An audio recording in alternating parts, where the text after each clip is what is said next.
Hi friends, ഇന്ന് ഞാനും റിയാസും കൂടി വെറുതെ ഇങ്ങനെ ഇറങ്ങിയ രാവിലെ ഇറങ്ങി നടക്കാൻ ഇറങ്ങി. ഇപ്പോൾ 2-3 ദിവസമായി ഞങ്ങൾ തുടങ്ങിയിട്ടുണ്ട്. 2-3 ദിവസമായിട്ട് നടക്കാൻ ഇറങ്ങുന്നുണ്ട്. നടന്നു കഴിഞ്ഞാൽ ഞങ്ങൾ ചാലുകാരിൽ വന്നിട്ടൊന്ന് കുളിക്കും. ആ കുളിയും കൂടിയും കഴിഞ്ഞാണ്ടല്ലോ, അതിൻ്റെ ഒരു ഉന്മേഷം എന്ന് പറയുകയാണെങ്കിൽ ഒരു വേറെ. രാവിലെ എണീച്ച് സുബഹിസ്കാരം കഴിഞ്ഞാണ്ട് ഇറങ്ങി, പിന്നെ ഇറങ്ങി നടന്ന് കുറച്ച് നല്ല ചുറ്റുവട്ടം നടത്താൻ വന്നിട്ടൊന്ന് ആ കുളിയും കൂടി കഴിഞ്ഞ് കഴിഞ്ഞാൽ പിന്നെ ഉഷാറായി. അതും എന്ത് നല്ല ഇതിലാണ്, നല്ല തണുപ്പത്തെ വെള്ളത്തിന്. ആ തണുപ്പിലൊരു കുളിയും കൂടിയും കഴിഞ്ഞ് കഴിഞ്ഞാൽ ആ ഒരു ഫ്രഷ്നെസ് വൈകുന്നേരം വരെ നിൽക്കും. അങ്ങനെ ഒന്ന് ചെയ്തു നോക്കി നിങ്ങൾ.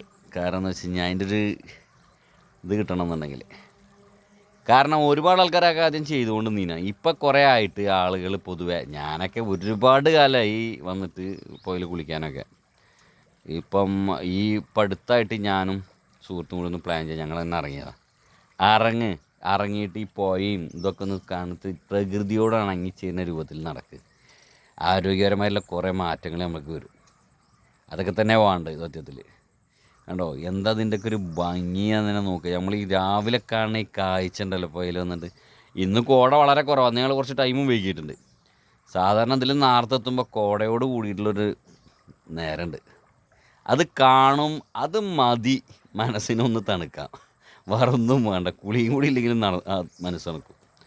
അപ്പം അങ്ങനെ ആവണം. നല്ലപോലെ ഞങ്ങൾ എല്ലാവരും ഇറങ്ങിയിട്ട് പ്രകൃതിപരമായിട്ട് ഇതുപോലെയുള്ള ഈ പുഴകളും ഇതൊക്കെ നല്ലതുപോലെ കുളിക്കുക, അതിൽ വരെ എക്സസൈസ് ചെയ്യാൻ, രാവിലെ നടക്കാനറിയാം. ഇങ്ങനെയൊക്കെ ഒരു കൂട്ടായ്മ ഉണ്ടാക്കി എല്ലാവരും ചെയ്ത് കഴിഞ്ഞാൽ വളരെ നല്ലത്. ഈ കാര്യം അങ്ങനെ ഉള്ളവരട്ടെ, എല്ലാവരും ആരോഗ്യവാന്മാരായി മാറട്ടെ. നാളത്തെ നമ്മുടെ ഇന്ത്യക്കും വേണ്ടിയിട്ട്, നമ്മളെ ആരോഗ്യത്തിനും വേണ്ടിയിട്ട്, നമ്മളെ ജീവിതത്തിനും നമ്മളെ കുടുംബത്തിനും വേണ്ടിയിട്ട്. ശരി, ഓക്കെ.